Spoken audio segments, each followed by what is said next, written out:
Bekas Menteri Wilayah Persekutuan Khalid Samad menjelaskan dia mencadangkan satu projek pembangunan bercampur diluluskan selaras dengan wawasan kementeriannya untuk menyediakan 1 juta rumah mampu milik di Kuala Lumpur. Ahli Parlimen Shah Alam tampil membuat penjelasan tersebut selepas dia dituduh menyokong tawaran pemaju untuk mendapatkan persetujuan bagi pemindahan sebidang tanah pada November 2019 walaupun Polisi Kerajaan Pakatan Harapan tidak mengeluarkan surat sokongan. Saya mencadangkan agar permohonan ini diluluskan kerana ia selaras dengan wawasan Kementerian Wilayah Persekutuan ketika itu, iaitu untuk menghasilkan 1 juta rumah mampu milik di Kuala Lumpur. Ini kerana rumah mampu milik diperlukan oleh golongan berpendapatan rendah dan menengah di Kuala Lumpur kerana harga rumah biasa adalah mahal dan tidak mampu dimiliki oleh golongan ini yang ramai bekerja di Kuala Lumpur, katanya dalam kenyataan. Sebelum ini, sebuah portal dilaporkan syarikat tersebut menulis surat kepada Khalid 6 bulan lepas selepas Pakatan Harapan menjadi kerajaan bagi memohon sebidang plot tanah di Kuala Lumpur untuk projek pembangunan bercampur.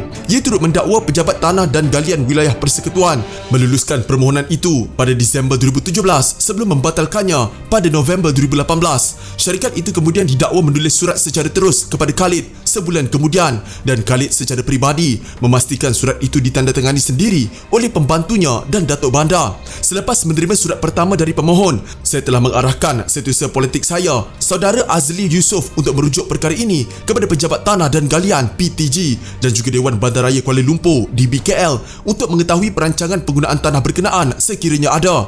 Hampir setahun kemudian, selepas saya menerima surat kedua, barulah saya memohon Esko Tanah Wilayah Persekutuan yang dipengerusikan oleh Ketua Setiausaha Negara KSN untuk mempertimbangkan kelulusan permohonan ini selepas mendapat gambaran yang jelas mengenai status tanah ini dari PTG dan DBKL. Saya sendiri tidak ada dalam Esko Tanah Kuala Lumpur dan Esko ini bukan bawah kuasa saya.